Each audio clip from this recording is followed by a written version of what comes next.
অবলম্বনে শ্রুতি নাটক।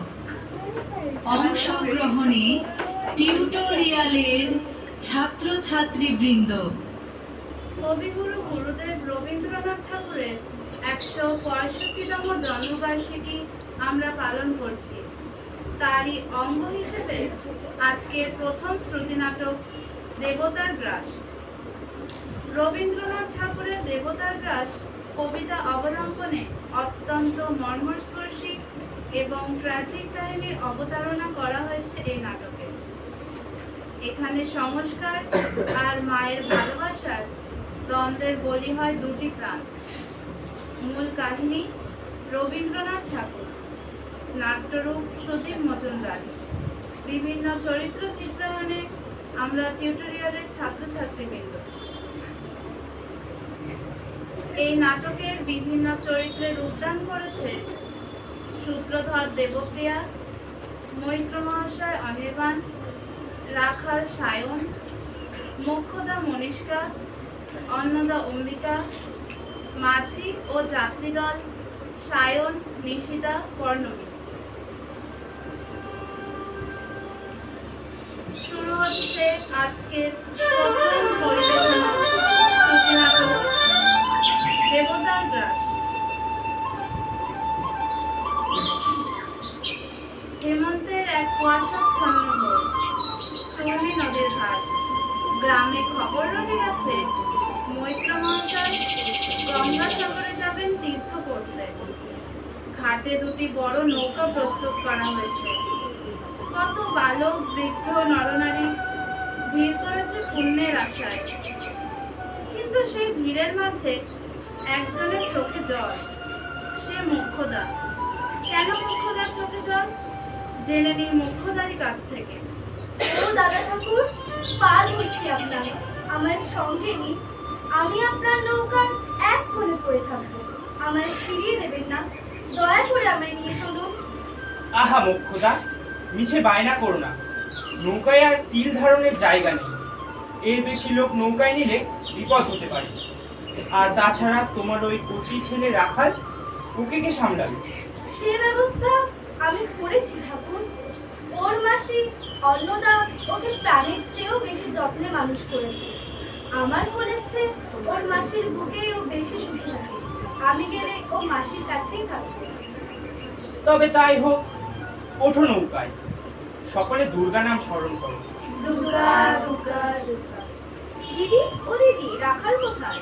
কি রাখাল? রাখাল তো তোর কাছেই ছিল। হ্যাঁ, কিন্তু একটু আগে আমার হাত ছাড়িয়ে পালিয়ে চলে এসেছে। বলছে আমি মার সঙ্গে যাব। এই যে মা, আমি নৌকায় বসে আছি, আমি সাগরে যাব। মা, তুই এখানে? ওরে দুষ্ট ছেলে, নেমে আয় বলছি, এখনই নেমে আয়। না, আমি নামবো না, আমি সাগরে যাব। এত বড় স্পর্ধা তোর? যাবি সাগরে? আচ্ছা চল, তোরে আজ সাগরের জলেই দিয়ে আসি, তবেই আমার হাত জুড়াবে। থাক মোক্ষদা, যাত্রার মুখে ওসব কথা বলতে নেই। ছেলে মানুষ, চলুক না আমাদের সঙ্গে। মা মোক্ষদা সেই মুহূর্তে বুঝতে পারেনি রাগের মাথায় নিজের অজান্তেই সে দেবতাকে এক ভয়ঙ্কর মানব করে বসল। নৌকা ছেড়ে দিল। দূরে চূর্ণী নদীর তীরে অন্নদা তখনও কাঁদছে। মৈত্র মহাশয় নৌকা ছেড়ে দিতে বললেন। পরদিন তারা পৌঁছলেন সাগর সঙ্গমে। দিন 2 গেল। সাগরের মেলাও সাঙ্গ হলো। এবার ফেরার পালা। কিন্তু হঠাৎ প্রকৃতির রূপ পাল্টে গেছে। হেমন্তের শান্ত নদী এখন হয়ে উঠেছে অশান্ত। রাখালও আর থাকতে চায় না। তার প্রাণ এখন ঘরের জন্য কাঁদছে। মা, দেশে আর কতদিন পরে পৌঁছাবো? আমার মাসির কথা খুব মনে পড়ছে। এই তো বাবা, আর অল্প পর। ধৈর্য ধর। মাঝি, জোয়ার কি এলো? হুজুর, জোয়ার তো এলো, কিন্তু বাতাস বড়ই খারাপ। সত্যি উত্তরের বায়ু আর্তনাদ করছে। সামনে রূপনারায়ণের মুখ, সেখানে স্রোত আর বাতাসের অসম যুদ্ধ চলছে। সবাই সাবধান। নৌকা তো ডোবে। নৌকা তীরে ফেরাও মাঝি, তাড়াতাড়ি তীরে ফেরাও। হাল ধরছি, কিন্তু তোরই মানছে না। এ অকাল তুফান কেন উঠলো? নিশ্চয়ই আপনাদের মধ্যে কেউ দেবতাকে ফাঁকি দিচ্ছে। যা মেনেছে তা দেয়নি। দেবতার ধন কেউ চুরি করে পালাচ্ছ, স্বীকার করো। ও মৈত্র মহাশয়, কিছু একটা করুন, আমরা যে সবাই ডুবে মরবো। কিছুতেই ঝড় থামছে না, দেবতার ঋণ শোধ করতেই হবে। মোক্ষদা, মনে করে দেখ আসার সময় কি বলেছিলি? আমি কি বলেছি ঠাকুর? তুই বলেছিলি তোরে আজ সাগরের জলে দিয়ে আসি। মা হয়ে নিজের ছেলেকে দেবতাকে সঁপেছিলি তুই। সেই সত্য কেন ভঙ্গ করলি? কেন দেবতার ধন চুরি করে নিয়ে যাচ্ছিস? না না, ওটা তো মুখের কথা ছিল ঠাকুর। মা কি কখনো নিজের সন্তানকে মরণের মুখে দেয়? ওগো ঠাকুর, তুমি আমার মনের কথাটুকু শোনো। দাও, ওকে জলে দিয়ে দাও। ওর জন্য আমরা সবাই কেন মরবো? সময় নেই, দেবতা তার ধন বুঝে নিতে চান। দোহাই আপনাদের, ওকে নেবেন না। ও ছোট ছেলে, ওকে ছেড়ে না। ওগো দাদা ঠাকুর, আপনি তো ধার্মিক, আপনি আমার বাচ্চাকে বাঁচান। আমি তোর রক্ষাকর্তা। তুই নিজেই ওকে দিয়েছিস দেবতাকে।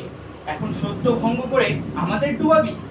শোধ কর দেবতার ঋণ, শোধ কর। মা, ও মা, মাসি, ও মাসি, আমাকে ধরো, আমি জলে পড়ে যাচ্ছি। এক নিমেষে সব শেষ হয়ে গেল। মায়ের কোল থেকে ছিনিয়ে নেওয়া হলো 8 বছরের বালককে। উত্তাল তরঙ্গে সেই কচি হাত একবার শুধু আকাশের দিকে উঠেছিল আশ্রয়ের খোঁজে। পরক্ষণে সাগরের অতল আধারে তলিয়ে গেল। রাখাল, আমার রাখাল কোথায়? ও দাদা ঠাকুর, আপনি চুপ করে আছেন কেন? মাসি, মাসি, মাসি। ও কি ডাক? ও কার ডাক? না না, এ আমি কি করলাম? আমার পাপের তো শেষ নেই। রাখাল, আমি আসছি। আমি তোকে ফিরিয়ে আনবো। তুই ভয় পাস না রাখাল, আসছি আমি। মৈত্র মহাশয় সেই অতল জলরাশির মধ্যে ঝাঁপ দিলেন, কিন্তু আর ফিরে এলেন না। ঝড় থেমে গেল। শুধু দিগন্ত বিস্তৃত জলের ওপর সূর্যাস্তের লাল আভা রক্তিময় রইল। যে শিশুটি তার মাসির আদরের জন্য পাগল ছিল, মায়ের বকুনি সত্ত্বেও জেদ করে যে সাগর দেখতে এসেছিল, সে এখন অনন্তকাল ধরে সাগরের নিস্তব্ধতায় তার মাসিকে খুঁজে বেড়াচ্ছে।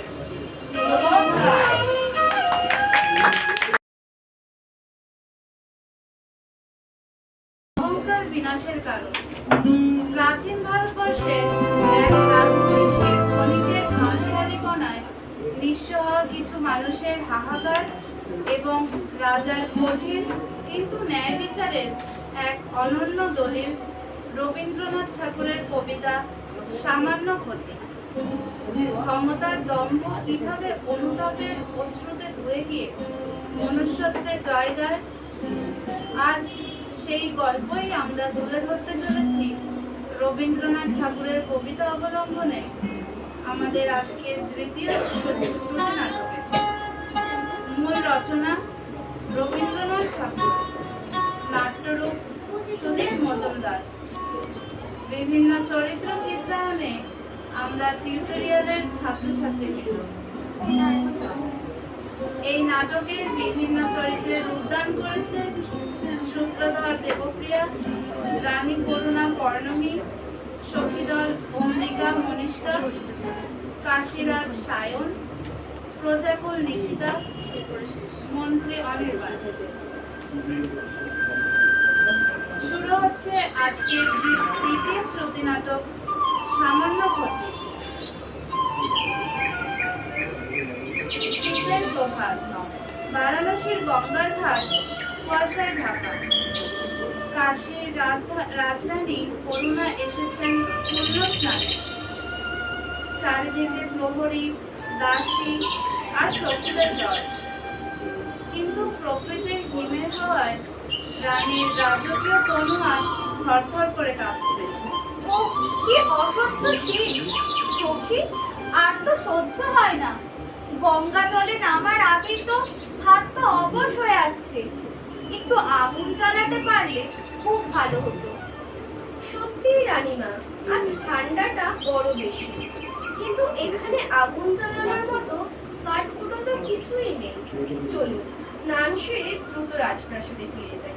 কাঠকুটো নেই বলছিস? ওই দেখ তীরের ওপরে ওগুলো কাদের কুড়ে ঘর, লতা পাতা আর খড় দিয়ে তৈরি। ওগুলো দরিদ্র প্রজাদের কুটির মুন্সি, ওরা ওখানেই রাত কাটায়। যা সখী, ওই ঘরগুলোতে আগুন লাগিয়ে দে।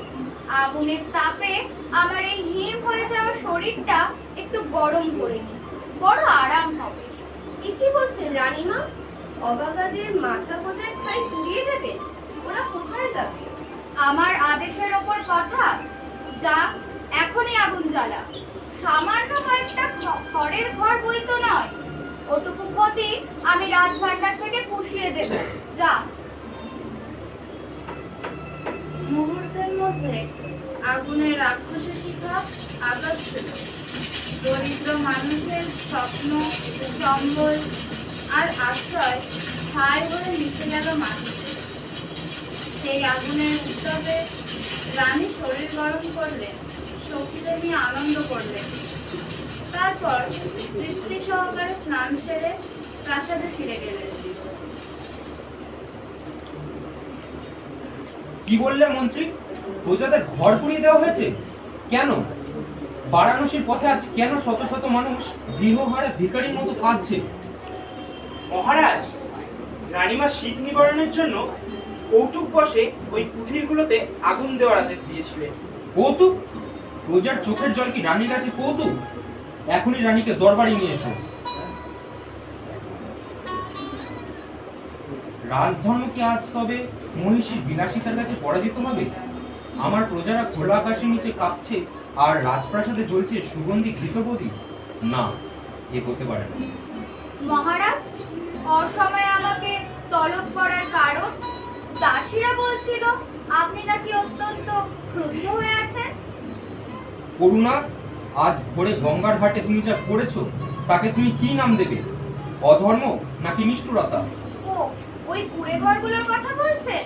ওটা তো স্রেফ একটা কৌতুক ছিল মহারাজ। বড় ঠান্ডা লাগছিল, তাই একটু আগুনের ওম নিতে। তা নিয়ে এত শোরগোল করার কি আছে? কৌতুক? যে আগুনের শত শত মানুষ সম্বলের ছাই হয়ে গেল তাকে তুমি কৌতুক বলো? দরিদ্রের চোখের জল কি তোমার কাছে গঙ্গার জল মনে হয় মহিষী?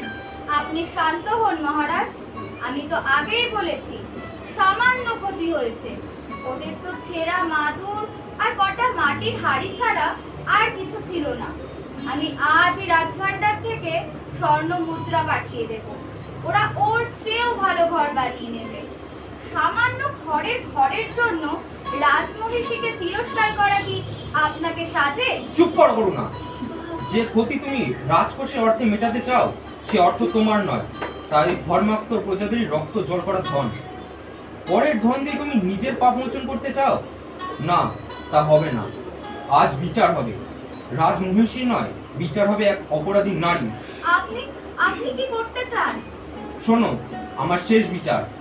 দাসী, রানীর অঙ্গ থেকে এখনই সমস্ত রত্নালঙ্কার খুলে নাও। তার দামি পাটের শাড়ি কেড়ে নিয়ে দাও একখণ্ড জীর্ণ বস্ত্র। আজ থেকে বারাণসী রাজপ্রাসাদ এই নারীর জন্য নিষিদ্ধ। মহারাজ, এ আপনি কি বলছেন?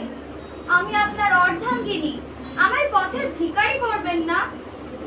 যতদিন না তুমি নিজের হাতে ভিক্ষা করে নিজের শ্রমে ওই দরিদ্রের প্রতিটি ঘর আবার গড়ে তুলবে, ততদিন তুমি এই রাজ্যের ভিখারিনী। রাজমহিষী হওয়ার আগে মানুষ হতে শেখো করুণা। যাও, পথে আজ তোমার ঘর।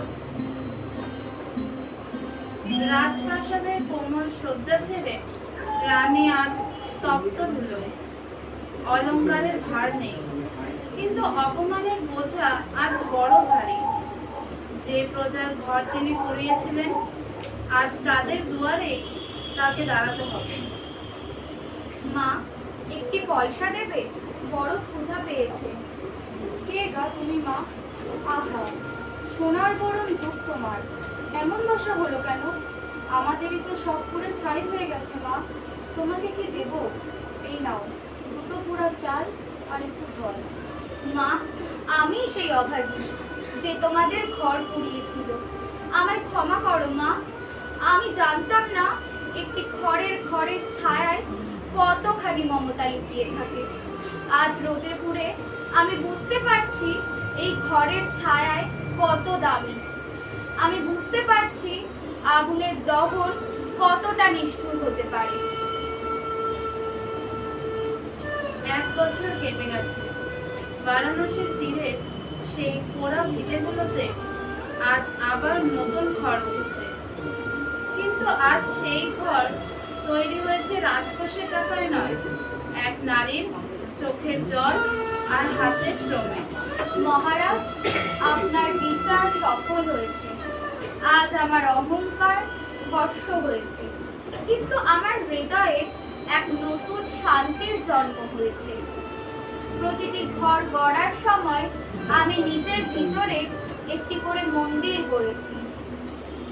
আজ তুমি প্রকৃত মহিষী করুণা, যে অন্যের দুঃখ নিজের বলে অনুভব করতে পারে, সেই তো সিংহাসনের যোগ্য হীরের সুপ্রাসাদে। আকাশ শান্ত, গঙ্গা বইছে নিজের ছন্দে। মানুষের দম্ভ চূর্ণ হয়, কিন্তু অনুতাপের আগুনে উড়ে যা বেরিয়ে আসে তা খাঁটি সোনা। সামান্য ক্ষতি সেদিন এক অসামান্য জীবনের শিক্ষা দিয়ে গেল। যে মানুষ অন্যের শোকে শোকগ্রস্ত হয়ে অন্যের আনন্দে আনন্দিত হয়, সেই তো প্রকৃত নেতা, সেই তো প্রকৃত রাজা। নমস্কার।